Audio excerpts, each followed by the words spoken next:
Thank you for joining me on another episode of Pop of Genius. That's Pop of Genius on urban politics. And this is a channel where we talk about trending topics and political events, breaking news, and it's based on biblical facts, scholarly articles, academic research, and my opinion.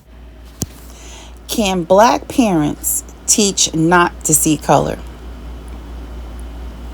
Can they? Can they not teach to see color? And we'll talk about that. And the reason why this subject is up is because I've been noticing certain things in these last two cases that have came about. One is, first of all, for the tragedy and the loss of the young high school football star Nolan Wells and his family's loss. My heart goes out to them.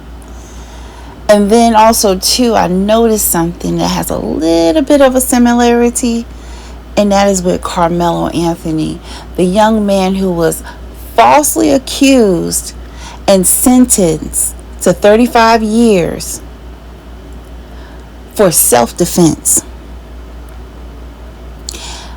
I just have to say this, I don't want to be insensitive because I know that this is something that is very new. However, I just wanted to throw a lifeline out there for parents, because I'm a parent to an adult child. My daughter's married and grown and everything.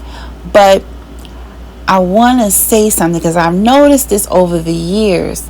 And I had youth empowerment programs, and I've seen certain things over the years. And I noticed that, unfortunately, because of the psychological trauma that has been passed down from generation to generation, from slavery, Jim Crow, the crack epidemic, and other isms that have occurred in the Black American cultures, and just our experiences through policies and laws and all of these different terroristic events that have occurred to us, it has psychologically impacted us as a people. And not everyone understands the power that we have as a people united. And unfortunately, you have a lot of good black folks that work hard, that persevere, but it's still something for them, especially those who have grew up in the South, grew up in civil rights and segregation and all of that. I've heard so many black people who have said, "Oh, my child goes to an all-white school," or I live in a predominantly white area," or my child, he married white, or he married this, or he married that. My kids, they got good hair. My child, they bright skin. Or we don't mix with those types of folks, as if that's some type of badge of honor. There's nothing wrong with having different complexions as black people, but you have a lot of folks that they depend on. Okay, their whole world and existence is on proximity to whiteness. They will whiten out their whole entire black identity just to have proximity to white superiority, because they see it as if I've arrived. And unfortunately, a lot of this ideology is passed on to children. You don't even have to verbally tell your children to do that. They observe what you do. So if you're pushing them to hang out with this group of children instead of hanging out with kids that look like you want them to hang out with this group of children and not their cousins and kinfolks. Now, I'm not saying everybody in your family is good, and some people you have to avoid. I get that. But I noticed something in this Nolan Wells case, and that is this. I've looked through a lot of photos And I see certain videos that come up from time to time. But the overwhelming majority of Nolan Wells' existence has been around predominantly white. He has a black father, a dark-skinned black father, and he has a biracial Asian black mother. Now, I've seen her sister, but my question is this: how much of a distance was this child from his black experience, when I don't even see the daddy's black family coming into all of this? Like, I have questions, because these are things that could be avoided. Another thing, if you're teaching your son, black parents, especially black fathers that have black sons in high school and college athletics, let me ask you to come down to the front, because I'm going to talk to you. Stop encouraging your son to date, always dating white. Okay? There's nothing wrong with dating out of your race. You can date white, you can date brown, you can date Latina. That's fine. But make sure you instill in your son self-love and a positive image about who he is, about himself alone. And that having somebody on your arm of another color, it's not about getting them into a particular circle or space or room. Your gifts will make room for you. Their talent alone should be enough for them to climb to the top. Michael Jordan didn't become Michael Jordan by being with a white woman. Michael Jordan became Michael Jordan because he worked hard at what he had, and he listened to the folks that were around him in his immediate circle. And he got with a good, strong-headed black woman.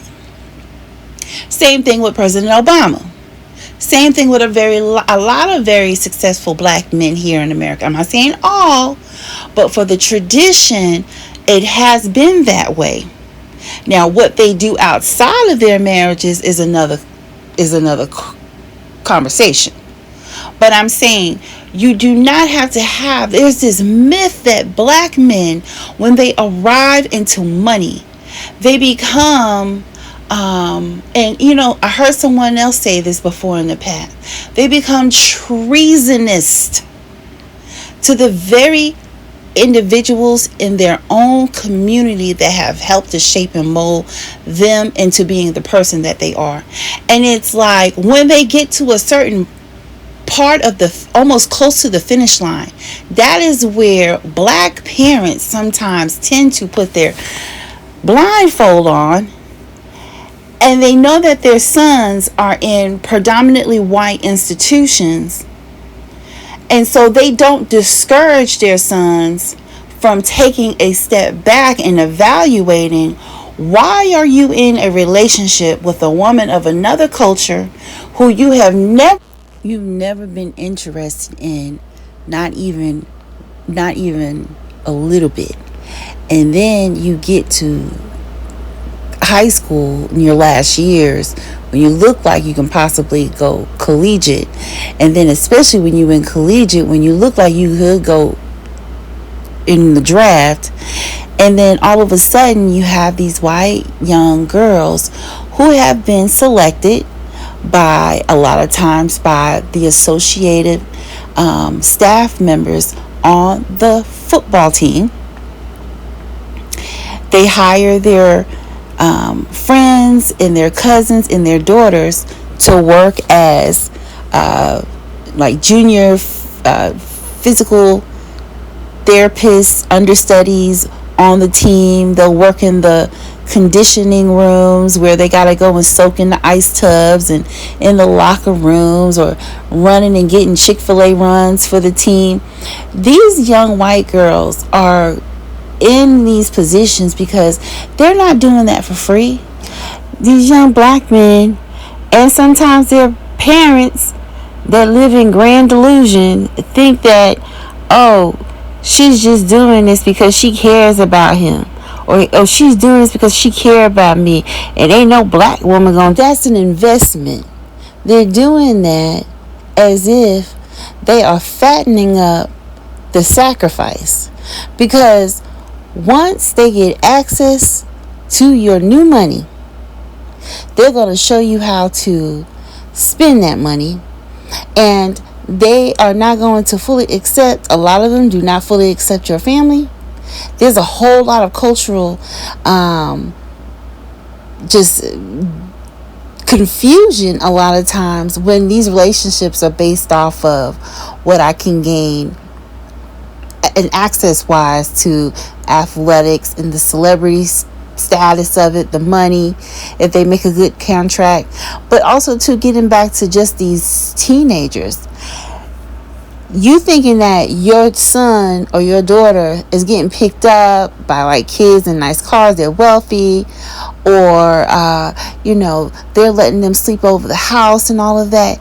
You better make sure that you are ensuring that these people that you're allowing your kids to be around do not practice anti-blackness in their home. They don't have grandparents and uncles around them that were members of hate groups, okay, and still hold these racist, prejudiced sentiments in their heart. Got to teach your kids, especially your kids that are hanging out with rich white kids, that is not good. You got to stop letting them hang out with rich white kids. This Nolan Wells situation never should have happened. The parents of Nolan Wells should have known better than to let him hang out with these kids. I have an older son. I'm not saying it's the parents' fault, but I'm just saying it happens all the time. My older son is half black.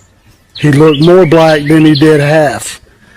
But he got into a similar situation. He was fighting with a bunch of rich kids in North Atlanta, the North Atlanta suburbs, the richest neighborhood in Cherokee County, Georgia. And he was fighting with a bunch of boys over a girl. And lucky for him, he didn't wind up dead. He just wound up locked up for a while. But it could have wound up with him being killed. And, we as parents, we have to do a better job in informing our children about who they should and shouldn't hang out with, because matters. The color of your skin matters, especially when you're hanging out with a bunch of rich kids that have, doctors and lawyers and judges as parents. You know that your kid is going to either wind up locked up or dead. So my heart goes out to Nolan Wells' family. I really hate that it happened to him, but you gotta protect your children, because white people will kill your children at the drop of a hat. That's just the way it is, especially these entitled little rich white kids.